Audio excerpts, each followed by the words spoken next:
Hi, നമസ്കാരമുണ്ട്. നൗഫൽ അലിഖാനാണ്. അപ്പോൾ നമ്മുടെ ആൽബം സൗണ്ട് സിനിമ ആൽബത്തിൻ്റെ പേര് കാത്തിരിപ്പിനൊടുവിൽ ഇന്നലെ റിലീസാവേണ്ട 19-ാം തീയതി ചില സാങ്കേതിക പ്രോബ്ലം കൊണ്ട് റിലീസ് മാറ്റി വെച്ചിട്ടുള്ളത്. അടുത്ത് തന്നെ ആൽബം റിലീസാവും. മ്യൂസിക്കൽ സോങ് സിനിമയാണ്. അപ്പോൾ ഞാൻ അഭിനയിച്ചിട്ടുണ്ട്. ഒന്നാമത് ഈ ആൽബത്തിൻ്റെ അസിസ്റ്റൻറ്റ് ഡയറക്ടറായി ഞാൻ വർക്ക് ചെയ്തിട്ടുണ്ട്. നല്ലൊരു ആൽബമാണ്. തീർച്ചയായും നല്ലൊരു ഫീലിംഗ് നിറഞ്ഞ ഒരു പ്രണയ ആൽബമാണ് കാത്തിരിപ്പിനൊടുവിൽ.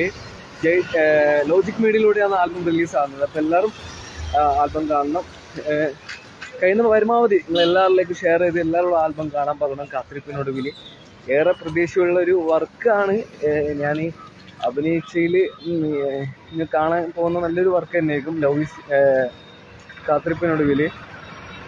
അപ്പോൾ ഇന്നലെ റിലീസാവേണ്ടതാണ്. അപ്പോൾ ആ റിലീസ് ഉണ്ട് ചില സാങ്കേതിക പ്രോബ്ലം കൊണ്ട് ആ റിലീസ് ഡേറ്റ് മാറ്റി വെച്ച് ചിലപ്പോൾ ഇന്ന് റിലീസാവാം, അല്ലെങ്കിൽ പിന്നെ ഏത് ദിവസം ഏത് നിമിഷം പറയാൻ പറ്റില്ല. ചിലപ്പം ഉടൻ തന്നെ റിലീസാവും.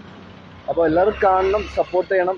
നല്ലൊരു ഫീലിംഗ് നിറഞ്ഞ ഒരു ഗുഡ് ഫീലിംഗ് നിറഞ്ഞ ഒരു പക്ക ലവ് സ്റ്റോറി ആൽബമാണ് കാത്തിരിപ്പിനൊടുവിൽ. ഇതിൽ പ്രണയമുണ്ട്, തമാശയുണ്ട്, വിരഹം ഉണ്ട്, എല്ലാം കോർത്തിരിക്കിട്ടില്ല. ഒരു പക്ക ലവ് സ്റ്റോറി ആൽബമാണ് കാത്തിരിപ്പിനൊടുവിൽ. ഇതിൻ്റെ ഡയറക്ഷൻ ജിന്നാണ്. നായകനായിട്ട് അഭിനയിച്ച ജിന്നാണ്. ഇതിൽ നായികയായിട്ട് വന്നത് രഞ്ജിനി മാളു. ഇതിൻ്റെ പ്രൊഡ്യൂസർ മനോജ് കൊല്ലാണ്. പിന്നെ ഇതിൽ പാടിയിട്ടുള്ളത്, ഈ ആൽബത്തിൽ പാടിയത് മുഹമ്മദ് വാളൂർ എന്ന് പറഞ്ഞ പ്രസിദ്ധ ഗായകനാണ്. പിന്നെ അതേപോലെ എന്ന് പറഞ്ഞിട്ടുണ്ടെങ്കിൽ ഈ പാട്ടൊരു അസിൻ വയനാടാണ്. പിന്നെ ഇതിൻ്റെ എല്ലാ orchestra audio producer Misiriya Michu's ആണ്. അപ്പോൾ ഇതിൽ ഒരുപാട് ആർട്ടിസ്റ്റുകൾ അണിനിരുന്ന നല്ലൊരു ആൽബമാണ്. അപ്പോൾ എല്ലാവരും കാണണം, സപ്പോർട്ട് ചെയ്യണം. റിലീസായ ഉടനെ ബ്രോ നമ്മളൊരു ആൽബം റിലീസാകുന്നുണ്ട്. അതിനെക്കുറിച്ച് കാത്തിരിപ്പിനൊടുവിൽ വ്യൂസ് വരും ഫേസ്ബുക്കിൽ. അപ്പോൾ ഇന്നൊരു ആൽബം റിലീസ് ഉണ്ട്.